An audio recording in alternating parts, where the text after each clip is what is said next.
Hello everyone, and welcome to day 1.3. Day 1.3 is going to be a basic combat guide for ESO. We're going to go through an ability overview, class overview, a recommended early setup for combat. I'm going to talk about how to fight, and then I'll provide some additional information at the end, just some potpourri to cover.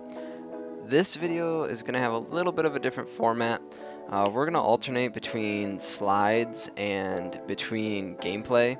Uh, there's a lot of information when it comes to the combat system in ESO, and I want to make sure that I present it in a concise manner and that everything can stay organized. And I think that by alternating between slides, which will have all of the information I want to showcase, and then providing gameplay, which features the information that I share, it'll help new players to understand the concepts that I'm talking about.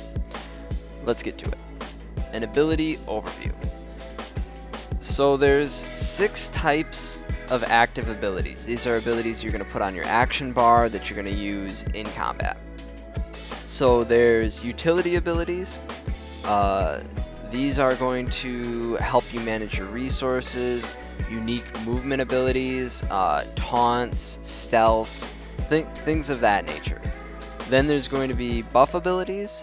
These abilities are going to provide buffs to you or your allies, improve their combat effectiveness. Debuff abilities are going to debuff your enemies, so decreasing their combat effectiveness, their ability to deal damage, maybe increase the amount of damage they take. And then there's going to be damage abilities, which in order to describe a damage ability, you will describe it as either damage over time or direct damage, and then single target or area of effect. So there's technically 4 types of damage abilities. Damage over time, that's single target. Damage over time, that is area of effect. Then there's direct damage, that is single target, and direct damage, that is area of effect. It's important to know the difference between these abilities as they are useful in different situations and they have different scaling based on gear sets that you use. Next we have healing abilities. Very similar to damage abilities, we can have heal over times that are single target or area of effect, burst heals that are single target and area of effect. Lastly, we have crowd control abilities. These are abilities that prevent enemy movements or actions. You'll hear the term hard CC versus soft CC. Soft CC is going to be something like a snare, a slow, a debilitating effect that still allows enemies to take actions. A hard CC is something like a fear or a stun, which completely overrides an enemy's ability to perform actions.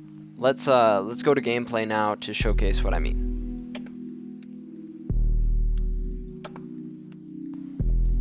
Alright, let's do a quick active ability showcase. I'm gonna go over the skills that I have equipped on my bars for this character here. This is Valentine South. She is a Magicka Nightblade, and let's get into it. First ability, Mage Light. This is a utility ability. It reveals stealth and invisible enemies around you for 5 seconds, and it prevents them from returning to stealth or invisibility. I slot this, however, for the second part of the ability. While slotted, you gain Major Prophecy. Major Prophecy increases your spell critical rating, which is really good for Magicka characters. And so, while this ability is used actively for utility, I have it slotted to provide a passive buff to my character. Unstable Wall of Fire. So slam down your staff to create an unstable flaming barrier in front of you, dealing 445 flame damage to enemies in the target area every 1 second. Burning enemies take 20% more damage from this ability. When this effect ends, the barrier explodes, dealing 2,479 flame damage. There's a lot of components to this ability. First and foremost, the 445 flame damage to enemies in the target area every 1 second. That is a damage over time component. And since this ability is an area of effect, it is classified as an area of effect damage over time. Now, the last half of this ability, when this effect ends, the barrier explodes, dealing 2,479 flame damage. That is actually a direct damage component of the ability. So it couples as both a area of effect damage over time, and then the explosion at the end is area of effect direct damage. Elemental Drain. This is a debuff ability. I cast this on my enemies to apply Major Breach to them. This reduces their spell resistance and allows me to do more damage to them. This also applies Minor Magicka Steel to the enemy, and while you are in combat and damaging an enemy with Minor Magicka Steel, it has a utility component to it, which restores 300 Magicka to you every 1 second while damaging them. Impale. This is an execute ability, which it's a single target direct damage execute ability, which means it only hits one enemy and it deals more damage to enemies below a certain health threshold. In Impale's case, that threshold is 25% health. Swallow Soul is a direct damage single target ability. So you steal an enemy's life force, dealing 2,974 magic damage, and healing you for 35% of the damage inflicted every 2 seconds for 10 seconds. So it's a direct damage, single target, damaging ability that has a single target heal over time component to it as well. Incapacitating Strike is the ultimate that I'm running. It is a single target direct damage ability that has some added utility to it. So you deal disease damage directly to the enemy, but then you also cause that enemy to take 20% more damage from your attacks for 6 seconds. It can have a crowd control component to it. If it is cast with 120 or more ultimate, it will stun the enemy. And then on top of that, while the ability is slotted, you gain Reeve, which restores 85 magicka and stamina when you deal damage with a light or heavy attack on an enemy with a negative effect on them. So it has an added component which increases your resource management as well.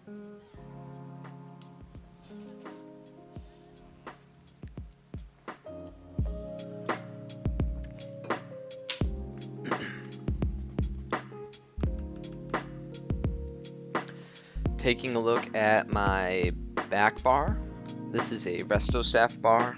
I have Rapid Maneuver slotted. This is what I would consider a utility ability. It grants Major Expedition. I slot it so that I can get around the map faster. It increases your movement speed by 30%, and it also increases your horse's movement speed by 30%. Regeneration. This is a single target heal over time. I like to cast this before combat and then begin combat, and then I know that throughout that combat I will be getting passively healed as a result of this ability. Concealed Weapon. This is a single target. This is a single target direct damage ability. It has some added utility to it, some potential for crowd control. If you attack an enemy from behind or the side, that's what this game considers the flank, then you can set the enemy off balance and stun them for 3 seconds. And then there's an added utility component to this ability. While slotted, your movement speed while sneaking or invisible is increased by 23%. Then I have Impale and Swallow Soul again.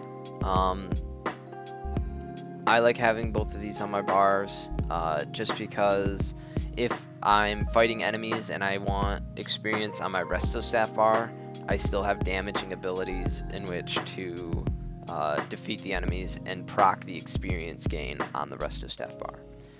Soul Shred. This is an area of effect direct damage ability. So ravage nearby enemy souls with a night rune, dealing 5,194 magic damage and stunning them for 4 seconds. That's a crowd control component to this ability.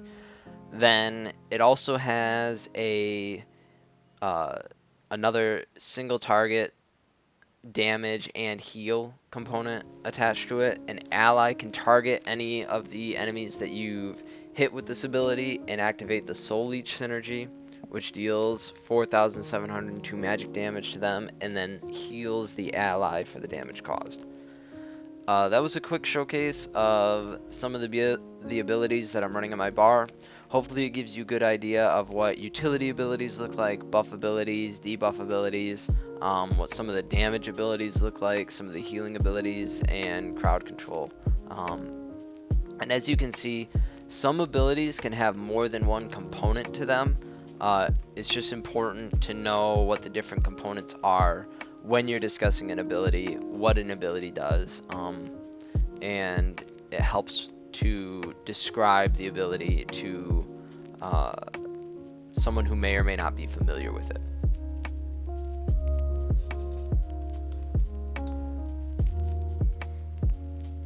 Alright, now that we have covered active abilities, both in the slideshow and with gameplay, let's take a look at the classes that you can expect to run into in ESO.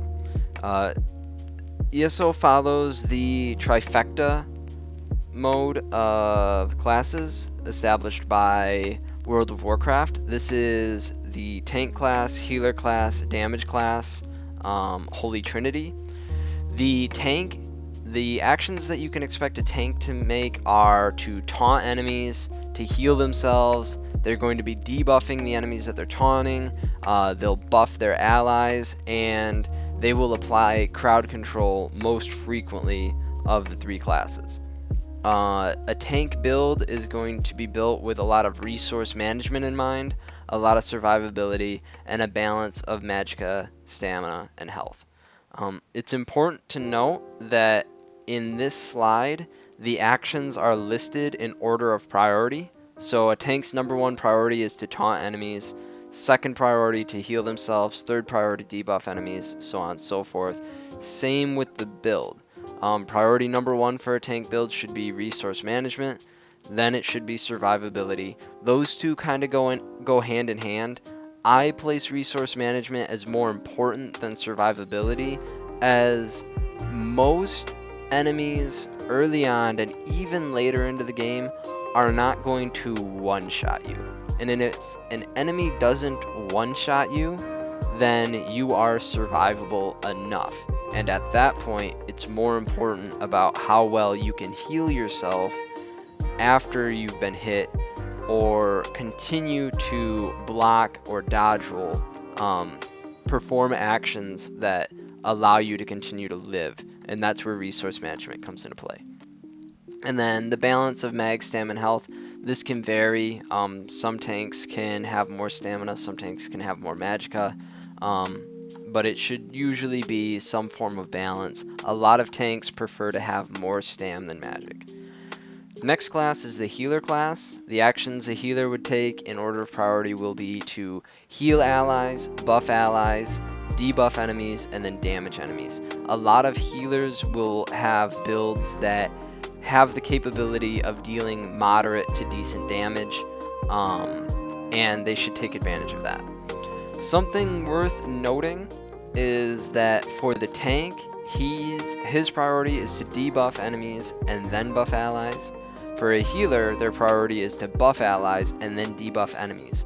This kind of goes to say a tank should be focusing on the enemies that you're facing, holding their aggro, controlling them, whereas a healer should be focused on their allies, making sure that they're fully healed, making sure that they're buffed up before trying to debuff enemies. A healer build is going to have high magicka recovery, it's going to have high max magicka, it's going to have high spell damage. Again, that's the order of priority, especially early on. Last class is the damage dealer, often referred to as DPS, which stands for damage per second. The damage dealer, the actions they're going to take, first and foremost, they're going to damage enemies. In ESO, oftentimes the saying, the best defense is a good offense, holds true. It's very hard for dead enemies to kill you, and so if you are able to kill enemies quickly, and reduce the amount of times that you are being attacked by them or having to follow mechanics that they introduce into a fight, usually the easier time of it that you'll have, and it snowballs on itself. The more damage you deal, the more damage you're able to deal because the less damage you're taking, the less mechanics you have to follow, etc. Second priority for damage dealers is to be able to heal themselves.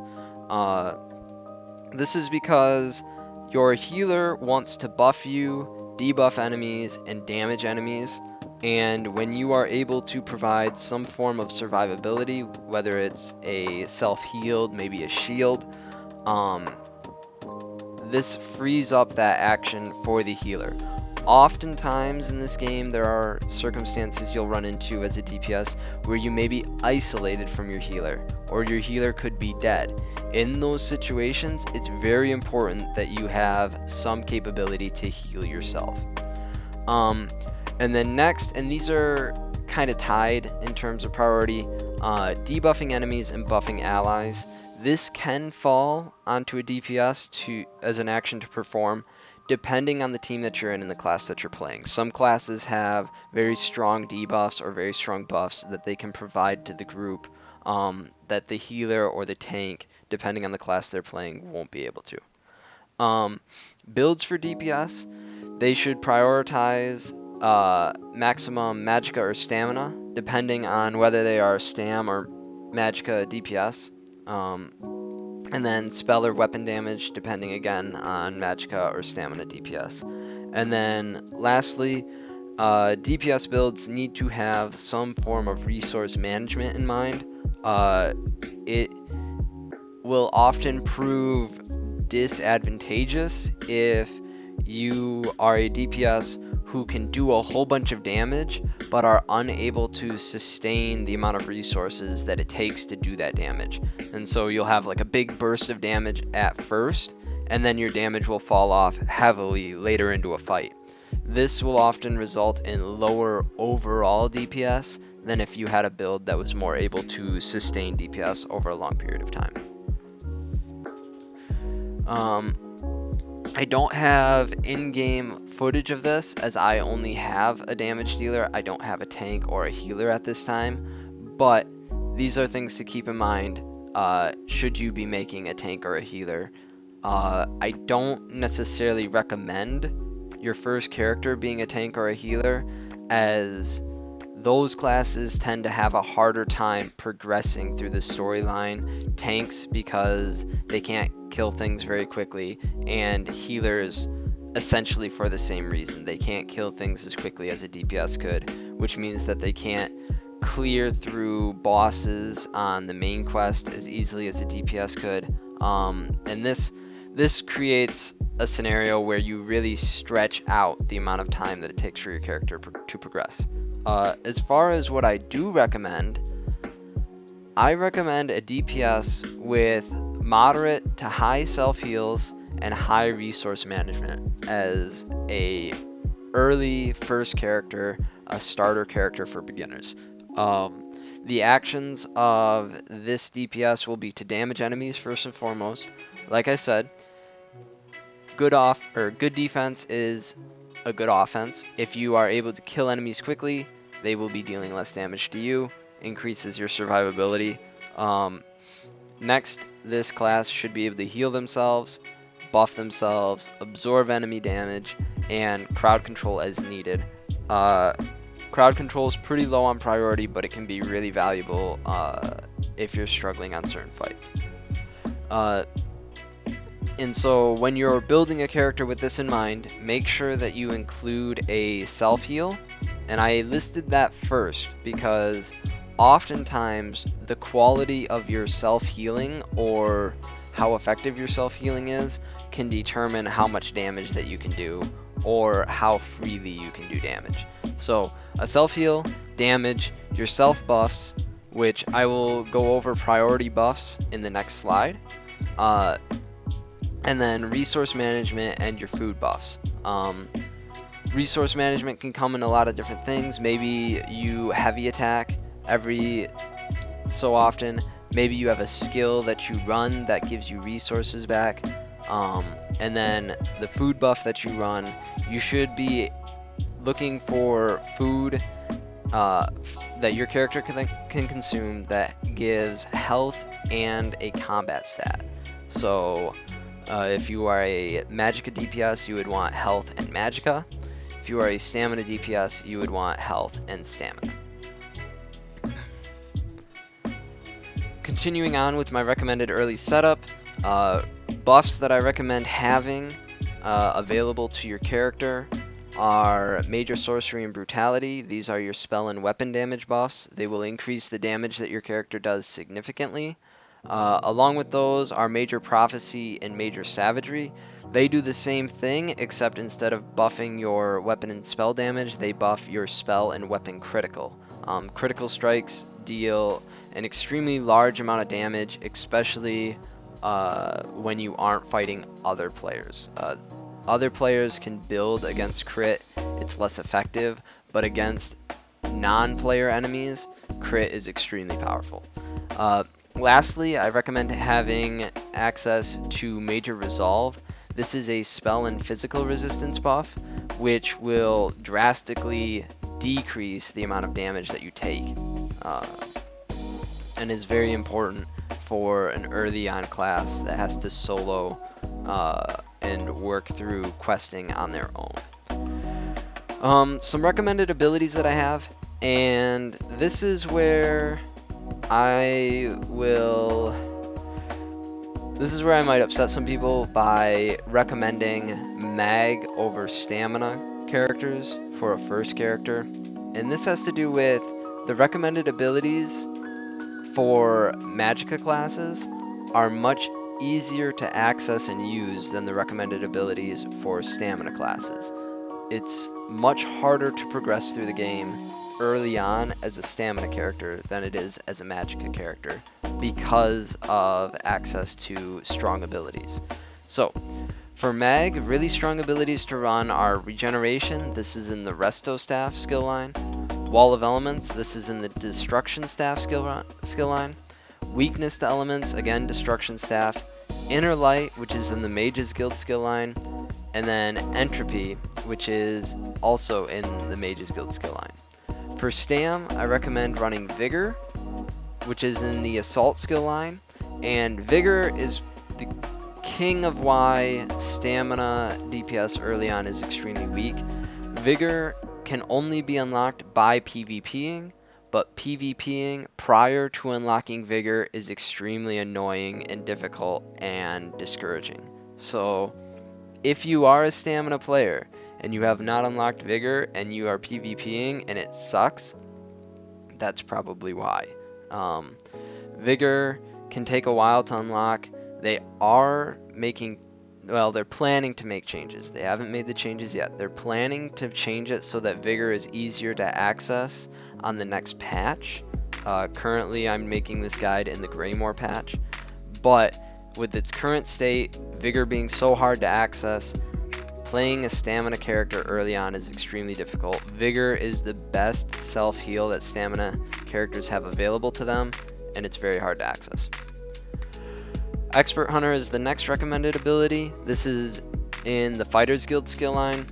Again, this is a skill that is much harder to access early on, which contributes to why Stamina characters are much weaker first characters, harder to progress through the game on. Hidden Blade is an ability in the Dual Wield skill line. This ability is also hard to attain. It's the last ability available in the Dual Wield skill line, takes a long time to get. Momentum, same boat as Hidden Blade, except in the Two-Hander skill line. Alright, so now that we've gone over my recommended early setup and looked at some of the early skills that I think each player should be looking into or running, let's talk about how to fight. So a lot of things need to happen pre-fight that will make you more effective while fighting. So running the skills that I recommended, having food or drink buffs available on your character, making sure that your character's weapon enchants are well charged. These are all really good things to be checking pre-fight. Then immediately before a fight, what you're going to want to do is you're going to want to cast any self buffs that you can, any self heals that will heal you over time so that you can have those running as you begin a fight. And then also you can cast target debuffs that don't draw aggro. Weakness to elements is a good example of this. You can cast it at an enemy and they won't immediately become aggressive towards you. During a fight, the order of priority is to maintain your self buffs, so your major prophecy, major resolve, major sorcery, etc. Maintain those self buffs and self heals, and then after that you want to maintain your target's debuffs, and then after that you want to perform your damage rotation, which for single target fights, your damage rotation should look along the lines of casting all of your single target damage over times onto an enemy, then casting all of your area of effect damage over times, and then casting single target direct damage abilities. Followed by, if you don't have any single target direct damage abilities, using area of effect direct damage abilities. In general, this is going to do the most damage. Single target damage over times are the damage that they do is reflected by the fact that they are single target damage over time. It takes them longer to do their damage, but they do more damage than a single target direct damage ability. Area of effect damage over times also tend to do more damage than a single target ability, that they do less damage than a single target damage over time ability. For multi-target fights, you're going to want to do your area of effect damage over times, and then your area of effect direct damage.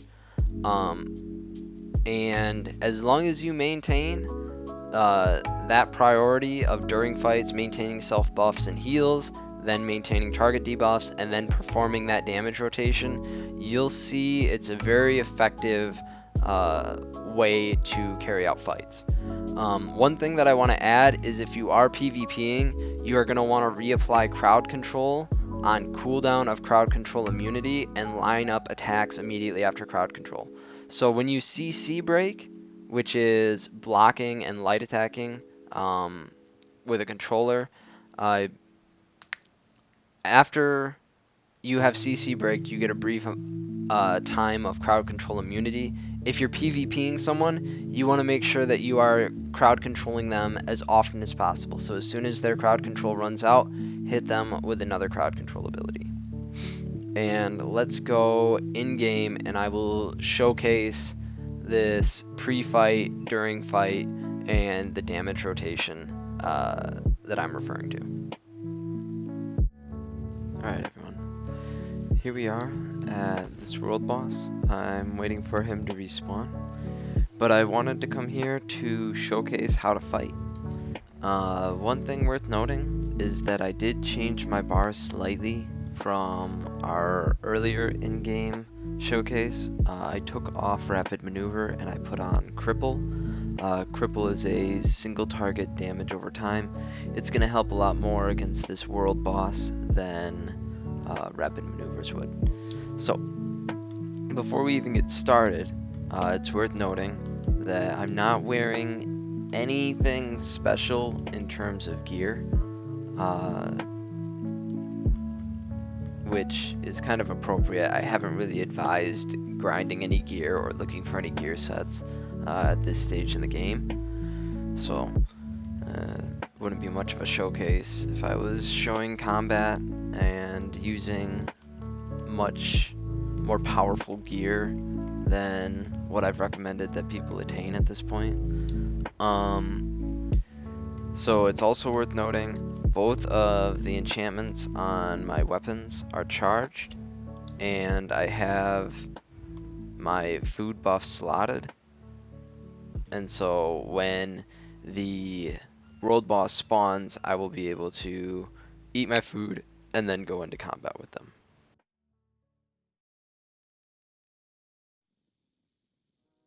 Alright, so the world boss is spawned. I'm gonna eat my food. and slot this potion just in case. I don't have any buffs to activate. I do have a self-heal, so I'll self-heal and then use my target debuff, Ellie Drain, that doesn't draw aggro, and from there I'll start the damage rotation. So it's going to be, since this is a single target fight, it's going to be Cripple and then Wall of Elements, followed by single target damage abilities. And I will reapply Cripple as it runs out, as well as my own self-heal. That was kind of close.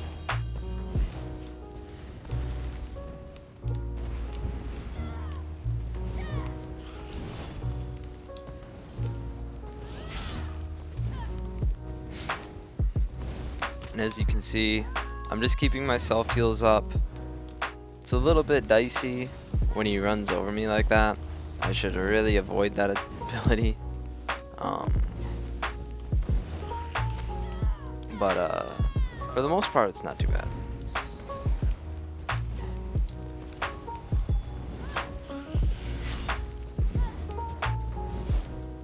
And something worth noting is if you run low on resources, it's always okay to just throw a heavy attack. That's a good way to restore resources as needed.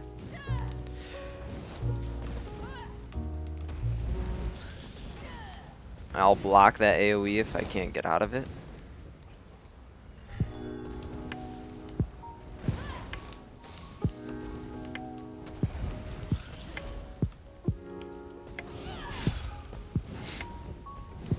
Again, like I said, just following the damage rotation makes this really, really simple. You know, your single target dots, followed by your AoE dots, followed by single target direct damage abilities, while maintaining all of your appropriate self-heals and buffs. And we'll just keep whittling away at this guy. And this fight here is a good showcase for why I say it's so important to have resource management be under consideration when setting up your build, because without the resource management that this build has through the magic steal from Ellie Drain and the Reeve off of Incap, this would be a much harder fight.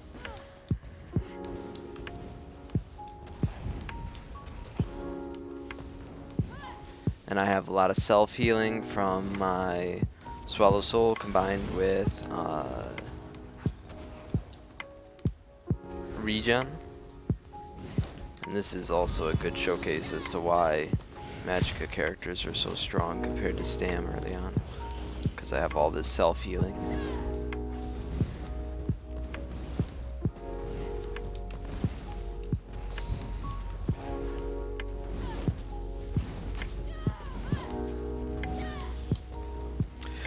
And keep in mind, if you follow the mechanics, this game is not too bad. This is a world boss in Glenumbra that I'm currently fighting. He's not a pushover. World bosses in general can be pretty difficult.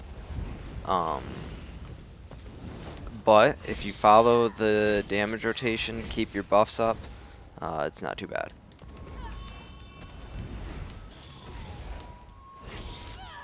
Now, at this point, I've switched from using Swallow Soul to using Impale, excuse me. And that is because the enemy is below 25% health, and I know that my Impales are going to hit a lot harder than Swallow Soul will. Throw a quick heavy. Make sure to block his heavy. See, as hard as that hits me, if I wasn't blocking it, it would probably be killing me.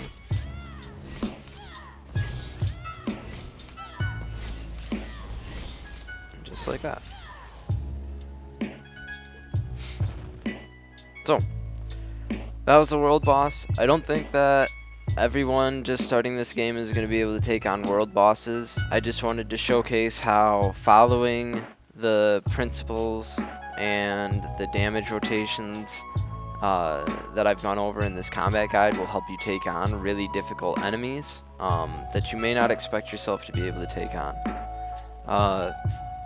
Now, it is worth saying, if I had gear and if I had more skill points to invest into passive abilities, that fight could have been even easier. You saw I did have to use a potion there if I had more valuable potions. Again, another thing that would make that fight easier. Now, something else that you may have noticed during that fight is I did a lot of animation canceling. So animation canceling works. There's a couple different ways to animation cancel. There is light attack weaving, which what light attack weaving looks like is, let me see if I can find an enemy real quick. So right here, this mud crab. So when you light attack, your whole duration is light attacking, your staff goes forward and then it comes all the way back to a resting position, correct? So when you light attack weave, what you do is you light attack and then immediately cast an ability afterwards. And that cancels out the whole drawback animation on the staff. So instead of doing this, you can do that. And see how much faster one is than the other? That's how light attack weaving works. There is also a component of animation canceling which is block weaving. So if you cast something like Ellie Drain, see how long the animation is for that? You can do the same cast in half the time if you block immediately after. The same can be done with dodge rolling. So in order to kind of speed up the way that you fight your combat capability, it is pretty advised to be utilizing animation canceling as much as possible. Another really important animation cancel is the bar swap cancel. So instead of taking that full duration to cast rapid regen, I can cast rapid regen and then immediately bar swap and get rid of the second half of the animation. Same thing, wall of elements, that has a long cast animation. I can bar swap it and take away about half the time. Those are pretty advanced concepts. You don't need to do them starting out, but it's something to keep in mind that if you want to be as efficient as possible, working on these things early on is a good rule of thumb. It'll help you a lot when you get later on into the game and you're fighting against other players. The smallest things can give you big advantages in those situations. The next guide I want to do is a gear guide. So when you fight these world bosses, they have a chance to drop, let me see, they have a chance to drop gear from the respective zone that you're in. And my next video guide will talk about what bosses to fight, where to find the gear if you're looking to farm gear, because while we don't need gear to do our normal questing and just to clear out a zone, we will need gear when we start moving into day 2, where we'll talk more about PvP, doing dungeons, essentially content that either pits you against other players or other players are depending on you to perform at a certain level in order to accomplish a goal.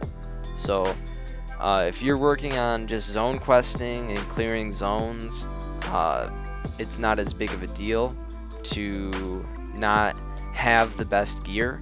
And honestly, I don't really think that there is much of a gear requirement to do those things.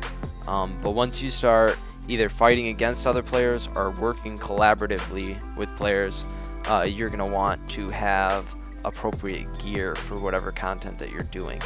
So I'll catch you guys in the next guide, and that's all I had for now.